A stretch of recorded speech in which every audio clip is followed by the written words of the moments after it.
नमस्कार, मैं हूं श्वेता झा और आप देख रहे हैं आज तक बुलेटिन में। सबसे पहले इस वक्त की बड़ी खबर आपको बता दें, जेएनयू में अभी भी देशद्रोह के आरोपी उमर खालिद की गिरफ्तारी पर सस्पेंस बरकरार है।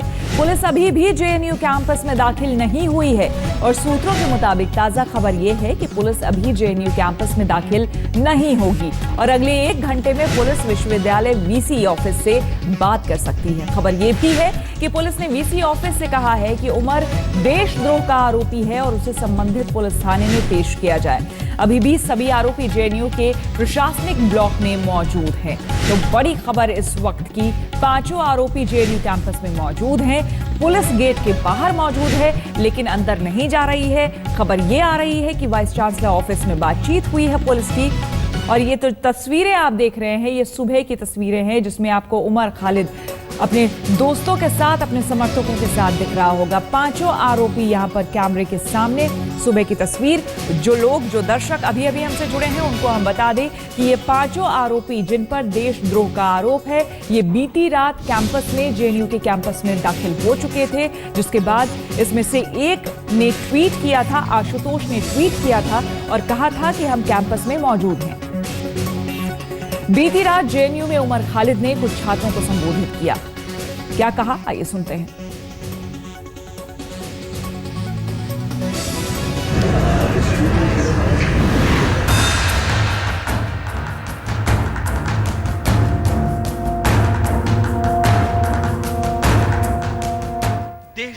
मेरा नाम उमर खालिद जरूर है लेकिन I am not a terrorist.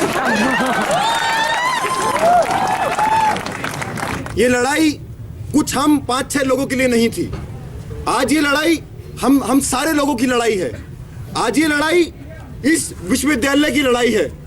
आज ये लड़ाई सिर्फ इस विश्वविद्यालय की नहीं, इस देश भर के हर विश्वविद्यालय की लड़ाई है। और सिर्फ विश्वविद्यालयों की नहीं, इस समाज के लिए लड़ाई है कि आज आने वाले दिनों में हमारा कैसा समाज होगा। साथियों, अभी कुछ दिन, पिछले 10 दिनों में मुझे अपने बारे में ऐसी ऐसी बातें जानने को मिली हैं जो मुझे खुद नहीं पता थी। मुझे पता चला कि मैं 2 बार पाकिस्तान होकर आया हूं। मेरे पास पासपोर्ट नहीं है लेकिन फिर भी मुझे पता चला कि मैं 2 बार पाकिस्तान होकर। फिर मुझे पता चला, जब ये बात गुब्बारा फट गया, फिर पता चला कि मैं मास्टरमाइंड हूं। मतलब जेएनयू के students, they have a wonderful mind, but I was the one focused that I am the mastermind who ensured this entire program. और आपको बता दें, इस वक्त जेएनयू कैंपस से हमारे साथ जुड़ गए हैं हमारे 2 संवाददाता सुप्रतिम बैनर्जी और साथ ही हमारे साथ हैं तंसीम हैदर। तंसीम, सबसे पहले आपसे जानना चाहेंगे क्या अपडेट?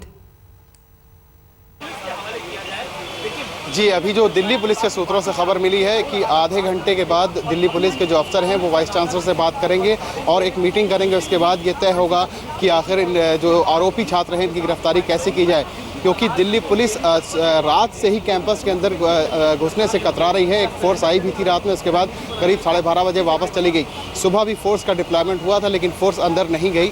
तो अब दिल्ली पुलिस के अफसर चूँकि कोई टकराव नहीं चाहते हैं छात्रों से, क्योंकि अंदर जो 250 छात्र मौजूद हैं, तो दिल्ली पुलिस के अफसर ये चाहते हैं कि किसी तरह उनको सरेंडर करवा दिया जाए और वाइस चांसलर बीच में शामिल हों जो इन आरोपी छात्रों का सरेंडर करवा दें। तो ये मीटिंग आधे घंटे बाद होगी, उसके बाद ये तय होगा कि ये सरेंडर करेंगे या फिर दिल्ली पुलिस फोर्सफुली इनको गिरफ्तार करती है।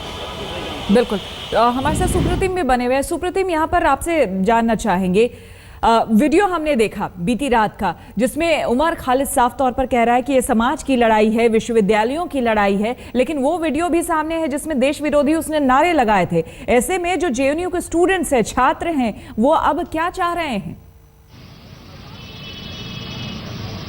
जी देखिए, जो अब तक के हालात हैं उससे तो यही लग रहे हैं कि जेएनयू के स्टूडेंट्स भी इस मामले में बटे हुए हैं। कुछ छात्र ऐसे जरूर हैं जो अब भी उमर खालिद के साथ खड़े नजर आते हैं, क्योंकि जब आपने भी वीडियो का जिक्र किया, जब वो अपना भाषण दे रहा था तो ऐसे भी लोग वहां खड़े थे जो तालियां बजा रहे थे और उसका समर्थन कर रहे थे। और अब वो ये कह रहा था कि ये लड़ाई उसकी नहीं बल्कि पूरे जेएनयू की लड़ाई है और पूरे तमाम देश के तमाम विश्वविद्यालयों की लड़ाई है और समाज की लड़ाई है। कहने का मतलब ये कि जो देश विरोधी नारे लगाए वो नारे अब जाहिर है जो बातें वो कह रहा है उससे लगता है कि उस पूरे मामले को एक अलग डायमेंशन, एक अलग मोड़ देने की वो कोशिश कर रहा है और कहीं ना कहीं ऐसा भी महसूस हो रहा है कि ये गोलबंदी करने की कोशिश है जिस तरह का भाषण उसने कल रात को दिया है। तो जाहिर है इस पर बंटवारा और खेमेबाजी तो है ही। बहुत सारे ऐसे भी लोग हैं जो उमर खालिद और ऐसे तमाम स्टूडेंट्स के खिलाफ हैं जिस तरह की नारेबाजी उन्होंने की थी, लेकिन कुछ ऐसे भी हैं जो उनके साथ अब भी खड़े नजर आते हैं। बिल्कुल, सुप्रतीम और तंसीम, आप दोनों नजर बनाए रखें इस खबर पर, आगे भी आपसे अपडेट लेते रहेंगे। और अब आपको दिखाते हैं कि बीती रात जेएनयू कैंपस के अंदर और बाहर कैसे सरगर्मी रही और उमर खालिद के लौटने पर पूरी रात जेएनयू में क्या क्या हुआ।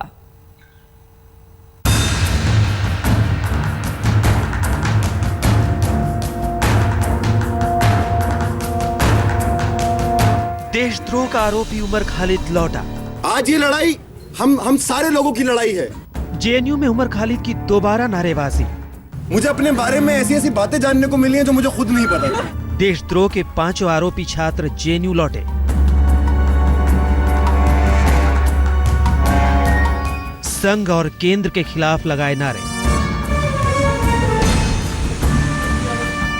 पुलिस को आधी रात बैरंग लौटना पड़ा।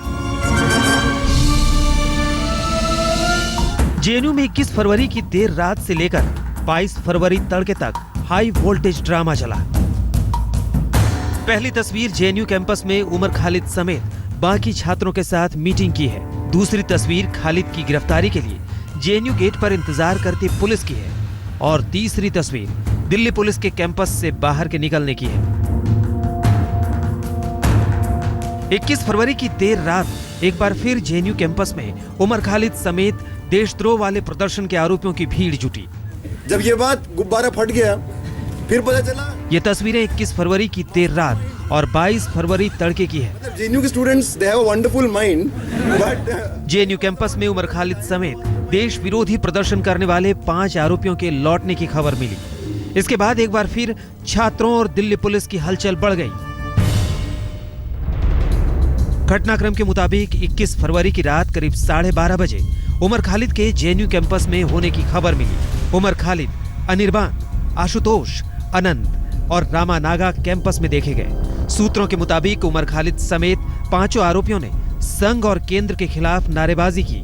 शाम को करीब 6 से 7 के बीच में वो सारे आरोपी कैंपस के भीतर आ गए जिनकी पुलिस तलाश कर रही थी।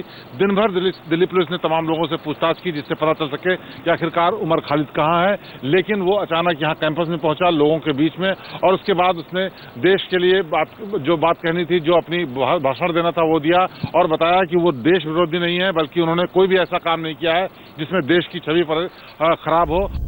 जेएनयू छात्र संघ अध्यक्ष कन्हैया कुमार की रिहाई के लिए भी नारे लगाए गए। रात करीब 12 बजे दिल्ली पुलिस फरार छात्रों की गिरफ्तारी के लिए जेएनयू के गेट पर पहुंची। पुलिस ने जेएनयू प्रशासन से अंदर जाने की इजाजत का इंतजार किया। करीब 12:30 बजे तक पुलिस जेएनयू के गेट पर इंतजार करती रही। वहीं 12:45 बजे उमर खालिद समेत सैकड़ों छात्र एडमिन ब्लॉक पर इकट्ठा हुए।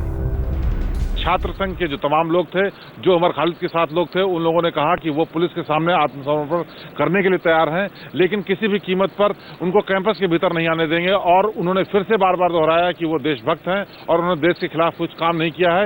ये सब राजनीति से प्रेरित है और इसका वो डटकर मुकाबला करेंगे। एडमिन ब्लॉक पर छात्रों की मीटिंग हुई। जेएनयू प्रशासन से इजाजत न मिलने पर रात 12:50 पर पुलिस की 3 गाड़ियां कैंपस में दाखिल हुई। करीब 15 मिनट बाद 1:05 पर पुलिस की गाड़ियां बाहर आ गईं। पुलिस के मुताबिक वो कैंपस में छात्रों के साथ जबरदस्ती नहीं करना चाहती थी, इसलिए छात्रों के सरेंडर करने की बात पर यकीन करते हुए पुलिस टीम कैंपस से बाहर आ गई।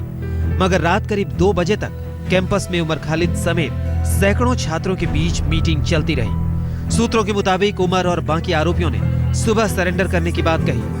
इस बात की रणनीति बनाने के लिए आरोपी छात्रों के वकील भी जेएनयू कैंपस में ही मौजूद रहे। पुलिस ने किसी भी तरह की हिंसा और जोर जबरदस्ती से बचने के लिए रात में बैरंग लौटने का फैसला किया। मगर सादे कपड़ों में और गाड़ियों में भारी पुलिस बल जेएनयू गेट पर और आसपास मौजूद रहा। रजत सिंह और शिवेंद्र श्रीवास्तव के साथ राहुल कंवल, दिल्ली आज तक। और आपको बता दें, बीती रात पांचों आरोपी उमर खालिद समेत पांचों आरोपी जेएनयू कैंपस में पहुंच चुके हैं और अभी तक पुलिस की गिरफ्त से बाहर हैं। बीती रात ही हमारे वरिष्ठ सहयोगी राहुल कंवल ने उनसे बातचीत की। राहुल इस वक्त हमारे साथ जुड़ चुके हैं फोन लाइन पर। राहुल, यहां पर आपसे जानना चाहेंगे, जो बातचीत हुई उसमें उमर खालिद ने क्या कुछ कहा, और साथ ही कि इतने दिनों से वो कह रहा है कि वो अंडरग्राउंड नहीं था, लेकिन सच्चाई यही है कि इतने दिनों से वो सामने भी नहीं आया था। सच्चाई क्या?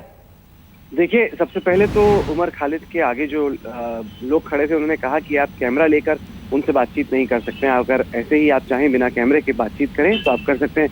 तो मेरी कुछ वक्त तक उनसे बातचीत हुई। उन्होंने 3-4 चीजें कही। उन्होंने कहा कि वो कश्मीर में सेल्फ डिटर्मिनेशन के पक्ष में है, कि कश्मीर के लोगों को खुद ये तय करने का हक होना चाहिए कि वो हिंदुस्तान में रहना चाहते हैं, अलग होना चाहते हैं, पाकिस्तान जाना चाहते हैं। लेकिन उन्होंने कहा कि भारत के खिलाफ वो इंडिया को तोड़ना नहीं चाहते, इस तरह की बात उन्होंने कही। उन्होंने कहा कि मैं यहीं पे हूँ। मैंने कहा कि जेएनयू के अंदर है या बाहर थे? उन्होंने कहा कि नहीं, मैं इसी इलाके में था। ये नहीं उन्होंने साफ किया, क्योंकि कानूनी तौर पे भी उनको बच के चलना है। तो उन्होंने कहा कि मैं इसी इलाके में था पिछले 7-8 दिन से। मैं किसी भी तरीके से अंडरग्राउंड नहीं हुआ था, मैं सिर्फ बचा हुआ था क्योंकि जिस तरीके से पटियाला हाउस कोर्ट में चीजें हो रही थी, कन्हैया की जो पिटाई हो रही थी, लोगों में जो रोष था, उससे मैं चिंतित था। लेकिन हमें पता चला है कि पिछले 2-3 दिनों में पुलिस ने जिन लोगों से पूछताछ की है, जिनको बुलाया पूछताछ के लिए, उनसे पूछताछ में जो बातचीत निकली, जो प्रेशर डाला गया, जो बातें कही गई, उसी के चलते उमर खालिद ने यह तय किया कि बेहतर ये होगा कि वो आत्मसमर्पण कर दे, बजाय इसके कि पुलिस से कोई क्लैश हो, या अगर पुलिस आपको कहीं से पकड़ के लेके आती है तो ऐसा लगता है कि आप भागे हुए थे और पुलिस ने आपको धर दबोचा है। अगर आप खुद समर्पण करते हो तो लगता है कि ठीक है, आपने हम पे केस किया, आप केस लड़िए और हम इस केस को लड़ने को तैयार हैं। मैं आपको ये भी बताऊं कि करीब 3 घंटे में रात में जेएनयू में था, 12 से लेकर 3 बजे तक रात में, और वहां पर उमर को लेके सपोर्ट बड़ा जबरदस्त था। खासतौर से जो वामपंथी सोच वाले वहां के लोग हैं, उनमें उमर को लेके बहुत समर्थन था। वो किसी भी तरीके से उमर को आतंकवादी के तौर पे नहीं देखते। वो कहते कि ठीक है, कई लोग कहते हैं कि वो गाइडेड है, उसकी राय ऐसी है जिस राय से हम लोग इत्तेफाक नहीं रखते, लेकिन कोई भी वहां पर उमर को आतंकवादी के तौर पे नहीं देख रहा था। लेकिन ये भी हकीकत है कि जब मैं जेएनयू गेट के बाहर आया श्वेता, उस वक्त मुनीर का और जो सामने की कॉलोनियां हैं, वहां से कुछ लोग सड़कों पे आए हुए थे और उमर के खिलाफ, इन बाकी बच्चों के खिलाफ नारेबाजी कर रहे थे।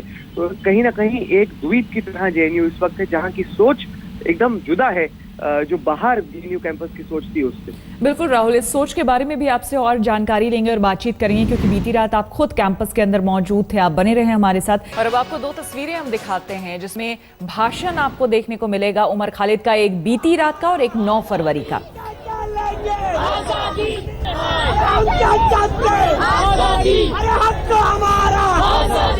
जिसमें एक तस्वीर में आप देख सकते हैं कि आजादी की मांग की जा रही है, भारत के टुकड़े होने की बात कही जा रही है। वहीं दूसरी तस्वीर में कहा जा रहा है कि वो आतंकवादी नहीं, वो टेररिस्ट नहीं है।